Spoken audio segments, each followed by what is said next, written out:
കാണുന്നില്ലല്ലോ.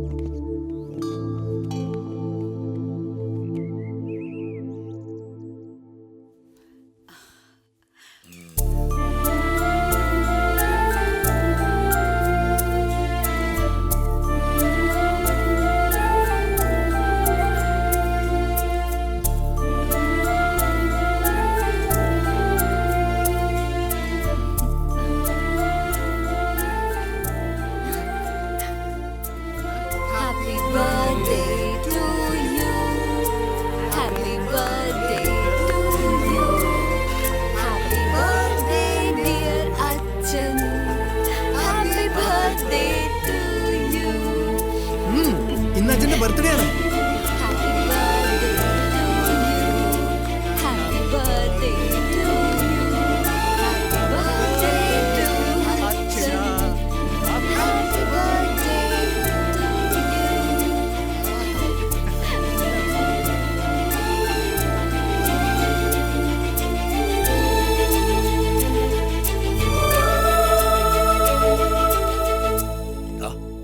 അച്ഛന്റെ പിറന്നാളായിട്ട് നിന്റെ മുഖത്ത് എന്താടാ ഒരു വാട്ടം? വേണ്ട, ഇതിപ്പോ എല്ലാരും വിളിച്ചു വരുത്തിട്ട് എന്നോടൊരു വാക്ക് പറഞ്ഞില്ല. ഫോൺ ചെയ്ത് പറഞ്ഞപ്പോ ഞാൻ ആകെ പേടിച്ചുപോയി. അമ്മ ഇവരുടെ ഒപ്പം സംഘം ചേർന്നല്ലേ? പോട്ടടാ, നമ്മൾ എന്നാ ഇവിടെ പിറന്നാൾ ആഘോഷിച്ചിട്ടുള്ളത്? ഇതിപ്പോ പെൻഷൻ ആകുന്ന വർഷമല്ലേ. വൈഫ് പറഞ്ഞപ്പോ ആട്ടെ എന്ന് വിചാരിച്ചു. നിനക്കൊരു സസ്പെൻസ് ആയിക്കോട്ടെ എന്ന് കരുതി നിന്നോട് പറയാതിരുന്നതാ. നീ ഇതെവിടേക്കാ? ഇപ്പൊ വരാം.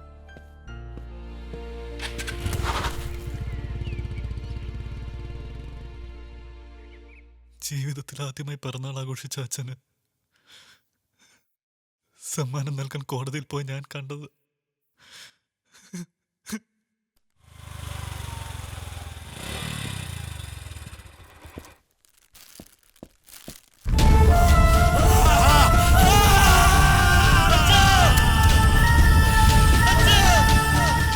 Relax Sarath, relax. Flex board കത്തിച്ചാളെ നിനക്ക് തിരിച്ചറിയാമോ? ഇല്ല സർ, ഇരുട്ടിൽ വ്യക്തമായി കണ്ടില്ല. ദെൻ ഓക്കെ ശരത്, വൈകാതെ ഞങ്ങൾ അവനിലേക്ക് എത്തും. കമോൺ.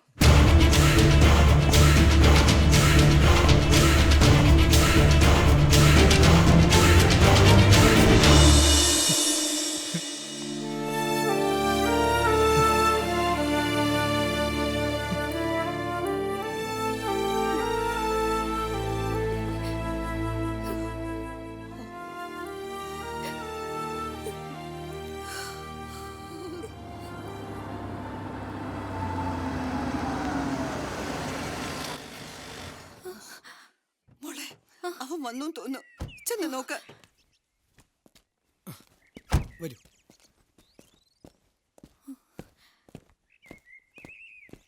അമ്മയുടെ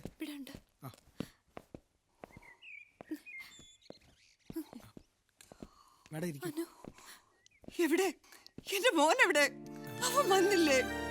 ശരത്ത് വരൂ അമ്മേ. ഒന്ന് രണ്ട് കാര്യങ്ങൾ ശരിയായാലുടനെ അവനെ പുറത്തുവിടും.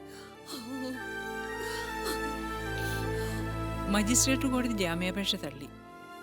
ഇനി ജില്ലാ കോടതിയിൽ പ്രൊസീഡ് ചെയ്യണം.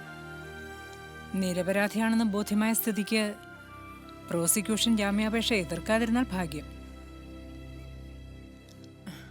ഒന്നും പേടിക്കാനില്ല, ഞാനല്ലേ പറയുന്നേ. ചില ലീഗൽ ഫോർമാലിറ്റീസ് അത്രേ ഉള്ളൂ. ഏറിയൽ 2 ദിവസം, ദാറ്റ്സ് ഓൾ. മാഡം, ശരത്തുമായി സംസാരിച്ചോ? അയാൾ ആകെ അപ്സെറ്റാ. വകുപ്പുകൾ കടുത്തതാ.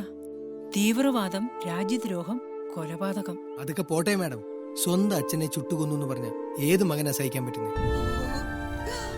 മൊറാലിറ്റിയും ജസ്റ്റിസും ഒക്കെ ഇക്കാലത്ത് വെറും എടുക്കാച്ചരക്ക. പോലീസും ഭരണകൂടവും തീരുമാനിക്കും ആരാ വാദി ആരാ പ്രതി എന്നൊക്കെ. മിക്കപ്പോഴും നിയമത്തിന് വെറും കാഴ്ചക്കാരന്റെ റോളേ ഉള്ളൂ. സങ്കടം പറഞ്ഞുകൊണ്ടിരുന്നാൽ കാര്യം നടക്കില്ല. കോടതിയിൽ ബോണ്ട് വെക്കണം, 50,000 രൂപ, നെക്സ്റ്റ് മൺഡേ. അപ്പം ഞാൻ ഇറങ്ങട്ടെ. തിങ്കളാഴ്ച രാവിലെ ഓഫീസിലെത്തിയാൽ മതി. ഓക്കെ? അനൂപേ, ഇത്രയും പണം എവിടെ നിന്നുണ്ടാക്കും? എടാ നീ എങ്ങനെയെങ്കിലും ഒപ്പിച്ചതാ. ഞാൻ അടുത്ത മാസം എങ്ങനെയെങ്കിലും പൈസ തിരികെ തരാം.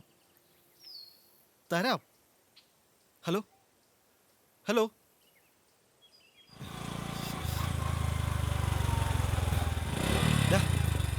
എന്തായി, പൈസ കിട്ടിയോ? നമുക്കാര് പണം തരാൻ? എത്ര കാലമായി ചുമക്കാൻ തുടങ്ങിയത് ഈ ഭാരം. ആദ്യം പഠിക്കാനായി, ഇപ്പൊ ജീവിക്കാനായി. അവന് വേണ്ടി 50,000 രൂപ പോയിട്ട് ഒരു 5,000 രൂപ പോലും നമ്മളെ കൊണ്ട് എടുക്കാൻ പറ്റുന്നില്ലല്ലോടാ. സത്യത്തിൽ നമ്മളൊക്കെ വേസ്റ്റാ. പണം അന്വേഷിച്ചു പോയ കഥ പറയാൻ പോലും കൊള്ളില്ല. എന്നും അക്ഷരം നിർത്തുന്ന ഇവൻ അക്ഷരശാലയിലെ കുടിശ്ശികക്കാരൻ, പിന്നെ കുബേര. കുറച്ച് കാശ് എൻ്റെ കയ്യിലുണ്ട്. നാളെ വാടകക്കാരൻ വരും. അയാളോട് എന്തു പറയും? ഡോളർ പൂക്കുന്ന നാട് സ്വപ്നം കണ്ട് കണ്ട് സ്വന്തം ജീവിതം തന്നെ നഷ്ടപ്പെടും എന്നുള്ള പേടിയാണ് എനിക്ക്. ഇനി എനിക്ക് പറയാൻ ഇടവില്ലല്ലോ. സെന്റിമെന്റ്സ് മൊത്തം നിങ്ങൾ കൈയടക്കിയില്ലേ. പണം ഉണ്ടാക്കണം, ഏത് വഴിക്കാണെങ്കിലും.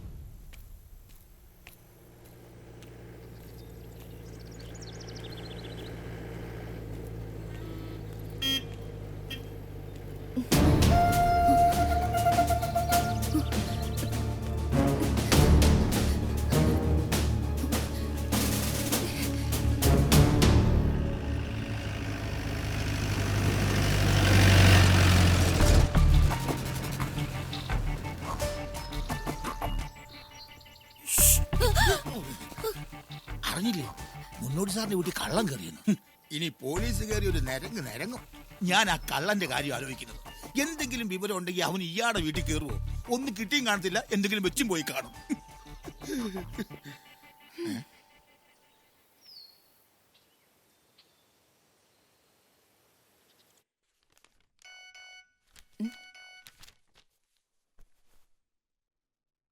കൂടുതൽ അപകടത്തിലേക്കാണ് നീ ഇപ്പോൾ നടക്കുന്നത്. എനിക്ക് വെറും കാഴ്ചക്കാരനായി നോക്കി നിൽക്കാനേ കഴിയൂ. ഞങ്ങളുടെ രഹസ്യങ്ങൾ മറ്റൊരാൾ അറിയുന്നത് ഞങ്ങളുടെ നിയമങ്ങൾക്ക് വിരുദ്ധമാണ്. എന്നെക്കുറിച്ച് നീ അറിഞ്ഞുവെന്ന് എൻ്റെ സഹപ്രവർത്തകർ അറിഞ്ഞാൽ, ഒരിക്കൽ കൂടി ഞാൻ പറയുന്നു, എല്ലാം മറക്കുക. ഈ നശിച്ച നഗരം വിടുക.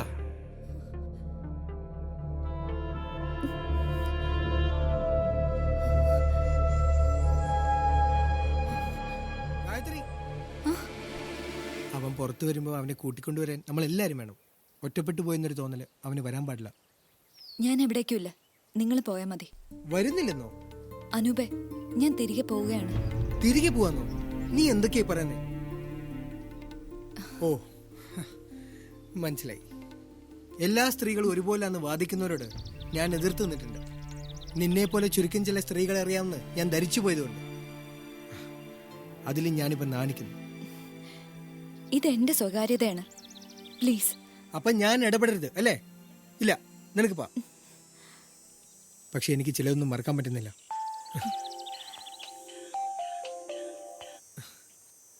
ശരത്ത് നിരപരാധിയാണെന്ന് ഈ ലോകത്ത് മറ്റാരേക്കാളും അറിയാവുന്ന നിനക്കാണ്. നീ തന്നെ ഒഴിഞ്ഞു പോന്നു. ഇതാണ് പെണ്ണ്. എന്റെ തീരുമാനമാണ് എന്റെ ശരി. വെറുതെ തർക്കിക്കണ്ട. ഇല്ല, തർക്കിക്കുന്നില്ല. അനൂപേ, നീ ഇപ്പൊ എലീനയ്ക്ക് അരികിലേക്ക് ചെല്ല്. അവളാണ് ശരിയായ മാർഗം. എവിടെ പോണ, എന്ത് ചെയ്യണമെന്നൊക്കെ എനിക്കറിയാം.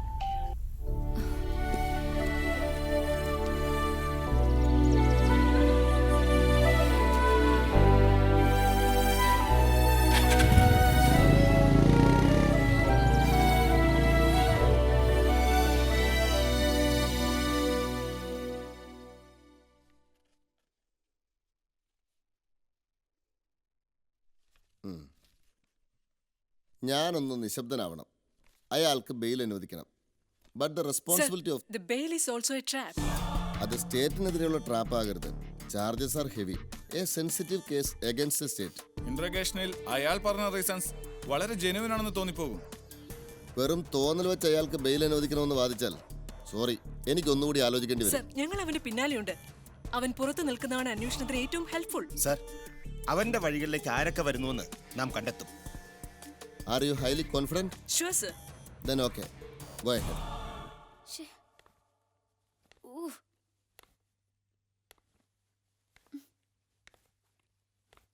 നാശം.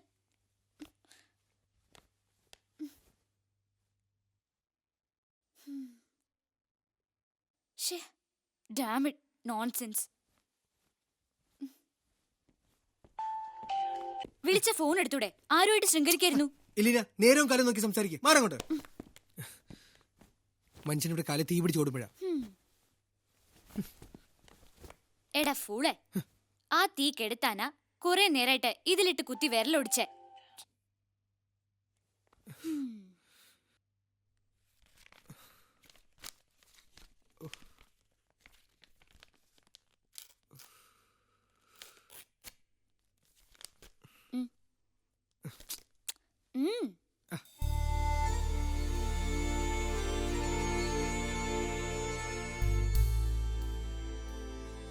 സ്റ്റേറ്റ്സിൽ ജനിച്ചവർക്ക് മനുഷ്യത്വം പാടില്ലെന്ന് ഇന്ത്യയിൽ നിയമമൊന്നുമില്ലല്ലോ.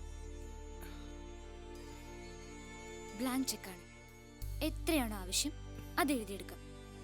ആരും ചോദിക്കില്ല. പോടെ പൊട്ട.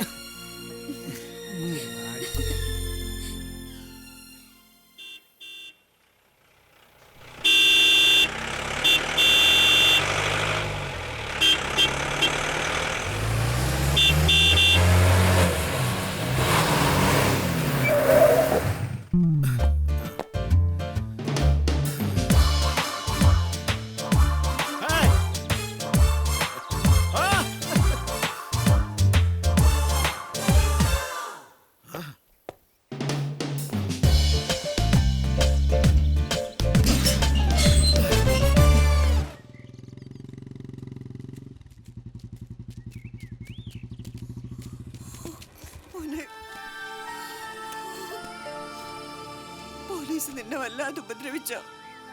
ഇല്ല.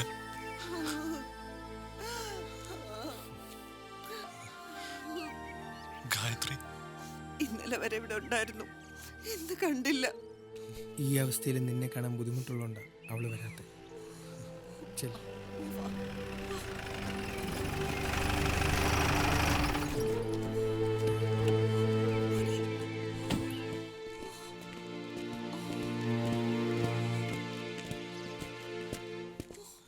Sarath, you are under arrest. ജാമ്യം എടുത്ത് ഇപ്പൊ ഇങ്ങോട്ട് വന്നിട്ടേ ഉള്ളൂ, പിന്നെ എന്തിനാ വീണ്ടും ഒരു arrest? It is none of your business. ഓഹോ, ചുളുവിനൊരുത്തനെ കിട്ടിയപ്പോ തെളിയാത്ത കേസുകളൊക്കെ ഇവന്റെ തലയിൽ വെച്ചിട്ട് വീണ്ടും ഇവനെ അകത്തുള്ള പരിപാടിയാണോ? നടക്കില്ല സാറേ, ഇവനെ കൊണ്ടുപോകാൻ പറ്റില്ല. പ്ലീസ്. അയ്യോ, സാർ. അയ്യോ,